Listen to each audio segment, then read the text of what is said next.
Hey everyone, we're going to prove today that convergent sequences are Cauchy. In the real numbers, both directions of this are true, but in a general metric space, both directions are not true. So let's take a look at how you do this. We need our same basic ideas from the previous videos. We need metric spaces being an ordered pair, x and d. X is a set, d is a metric. It's a function from the Cartesian product onto the real numbers, subject to the following three conditions. Non-negative, four conditions. 0 if and only if the distance between the 2 points is the distance between the point and itself. It doesn't matter which way you measure the distance. And triangle inequality. In metric spaces, triangle inequalities are the primary property. That's really what makes them interesting. So we want the metric space triangle inequality. Okay, convergent sequences have a sequence. There exists a limit for every epsilon greater than 0. You can think of that as the error. You go far enough out in the sequence, the tail is within the error. Cauchy sequences are slightly different.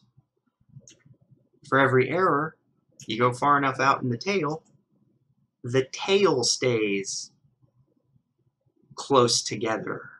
Doesn't mean that the tail stays in an epsilon ball like it does in the convergent sequence. You have your point and an epsilon ball. In this, you have, for each point, an epsilon ball. So that means it can kind of walk around a little bit. And what we're going to show is that if you nail the epsilon ball down, it's fine. So in convergent sequences, you have a point and an epsilon ball. In Cauchy sequences, you have an epsilon ball, and it moves with the sequence. So if that makes sense, why nailing the epsilon ball down is fine, there's your intuition of why this is true. Doesn't sound like it's going to be exactly a difficult thing to prove, and it's not. So we're going to choose a natural number according to our definition of continuity, of convergence, so that the distance between x sub n and x is less than epsilon over 2. And then we're going to consider the distance between x sub n and x sub m. Use the triangle inequality, and what we end up with is for less than epsilon. So let's write this up as a proof. So we're going to prove that convergent sequences are Cauchy sequences in metric spaces. This is true in any metric space. The reverse is true in real/complete metric spaces. That's what we mean when a metric space is complete.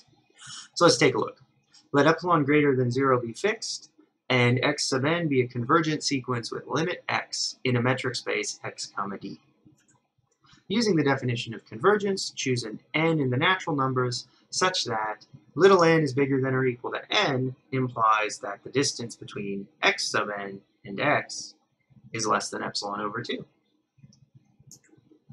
Let little n and little m be greater than or equal to big N. By the triangle inequality, the distance between x sub n and x sub m is less than or equal to the distance between those points in the limit, whose distance is less than epsilon over 2. So epsilon over 2 plus epsilon over 2 is epsilon.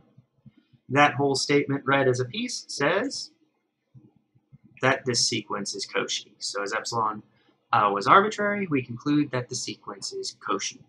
So there you have it, a relatively simple proof, but you notice there's excruciating amount of detail that can be involved in any proof. Anyway, let me know if there's any errors or anything you don't understand. Thanks for watching. Like, comment, subscribe, and I'll see you in the next video.